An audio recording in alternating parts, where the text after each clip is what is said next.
2 दिन में अगर खेत देखने ना जाएं तो तीसरे दिन अगर खेत पहुंचते हैं खेत देखने, तो वो लगभग पूरा का पूरा झुंड एक होता है, वो पूरा जो है नीचे से गलाने लगता है और पौधे नीचे गिरने लगते हैं।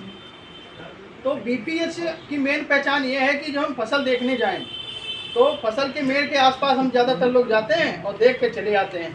तो ऐसा नहीं करना है। जब लगभग फसल पकने पर है या पक चुकी है उस समय ये बीपीएच बहुत ज़्यादा तेज़ी से अटैक करता है। तो जो हम खेत पर जाएं तो खेत पर मेड़ पर बैठने के बाद में दोनों हाथ फसल में ऐसे डालें और ऐसे झटक दें। जब हम झटकेंगे तो जो कीड़ा होगा आपको नीचे दिखाई देगा। उसकी मेन पहचान ये होती है कि एक भूरा कीड़ा होता है, और वो कीड़ा आपकी फसल में भूरा जब आप उसको उठा के अपने हाथ पे रखेंगे तो उसके पीछे से अगर हम अंगुली लगाएंगे तो वो इधर जाएगा या उधर जाएगा, लेकिन सीधा नहीं जाएगा। अगर ज़्यादा तंग करोगे तो फुदक जाएगा, लेकिन सीधा चल के नहीं जाएगा। तो ये उसकी पहचान है। दूसरा, वो सूर्य के प्रकाश की अवस्था कैसे चलता है। अगर सूर्य उदय हो रहा होता है तो वो छुपने का प्रयास करता है, अगर सूर्य अस्त हो रहा होता है तो वो निकलने का प्रयास करता है। तो उसको मारने के लिए, उसको ख़त्म करने के लिए हमें लगभग 250 से 300 लीटर पानी प्रति एकड़ के हिसाब से सुरुगा नाम से 120 ग्राम सुरुगा,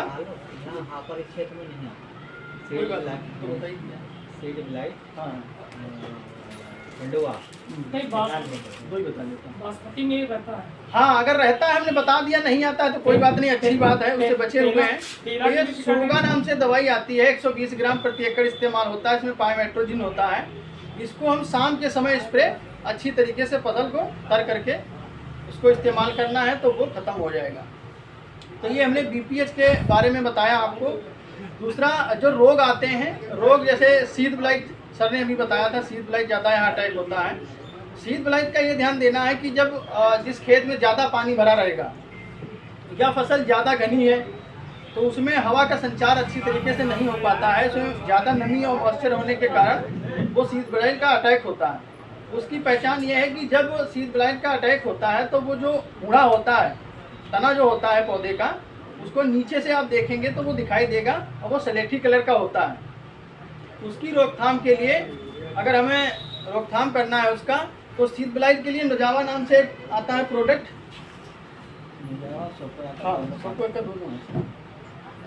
ये नोजावा हमारे हाथ में है।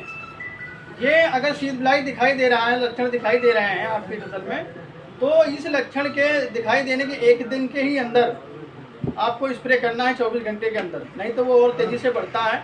तो ये नोजावा नाम से लगभग 150 ml प्रति एकड़ के हिसाब से, जिस हिसाब की फसल है उस हिसाब से पानी का इस्तेमाल करना है। 150 से 180 लीटर पानी प्रति एकड़ के हिसाब से अच्छी तरीके से इसको तर करना है फसल को, जिससे कि आसानी से हमारा जो रोग लगा हुआ है वो रुक सके।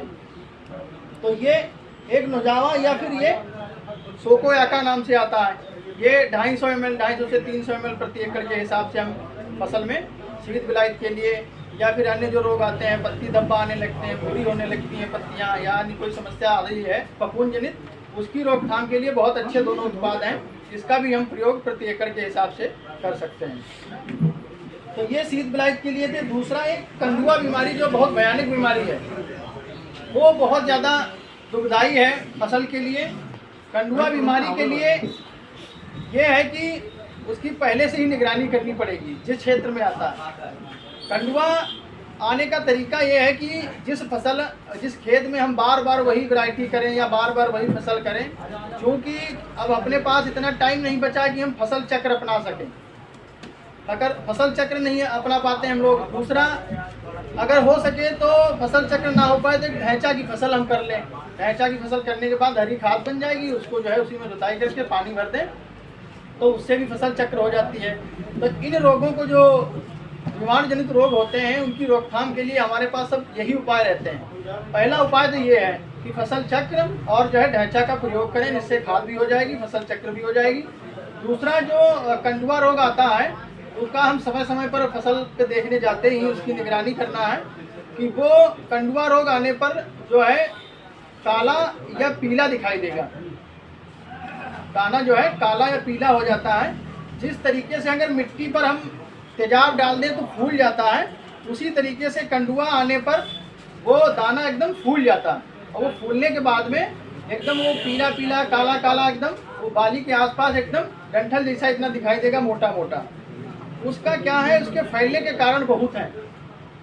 हम अगर स्प्रे कर रहे हैं फसल में तो हमारे जहाँ जहाँ लग जाएंगे उसके स्पोर्स, उसका पाउडर जहाँ जहाँ लग जाएगा फिर अच्छे फसल में लग जाएगा, अच्छे बाली में लग जाएगा, वहाँ पर भी वो हो जाएगा। मक्खी से भी फैल जाता है, पक्षियों से भी फैल जाता है, हवा से भी फैल जाता है।